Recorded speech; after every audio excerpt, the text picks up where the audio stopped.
2026 சட்டமன்ற தேர்தலில் திமுகவை வீழ்த்தி எடப்பாடி பழனிசாமி தலைமையில் நியாயமான மக்களாட்சி அமையும் என அதிமுக கொள்கை பரப்பு துணை செயலாளர் கௌதமி தெரிவித்துள்ளார். விருதுநகர் மாவட்டம் ஸ்ரீவில்லிபுத்தூர் ஆண்டாள் கோயிலில் அதிமுக கொள்கை பரப்பு துணை செயலாளரும் நடிகையுமான கௌதமி சாமி தரிசனம் செய்தார். பின்னர் செய்தியாளர்களுக்கு பேட்டியளித்த அவர், திமுக ஆட்சியை வீழ்த்தி மீண்டும் திமுக தலை நிமிர்த்த முடியாத அளவிற்கு மக்கள் பாடம் புகட்ட வேண்டும் என்று கூறினார்.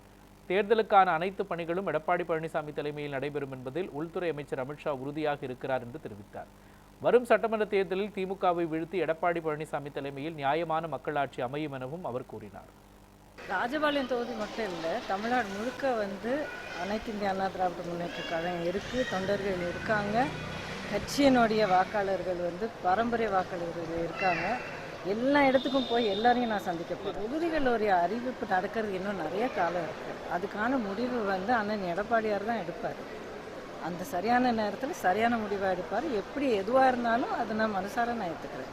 என்னை பொறுத்த வரைக்கும் திமுக ஆட்சி நம்ம வீழ்த்தணும். மறுபடியும் தலை நிமிர்ந்து கூட பார்க்க முடியாத அளவுக்கு நம்ம ஒரு தக்க பாடத்தை நம்ம கற்றுக் கொடுக்கணும். நாம அனைத்து அண்ணா திராவிட முன்னேற்ற கழகம் மட்டும் இல்லை, மக்கள் இந்த பாடம்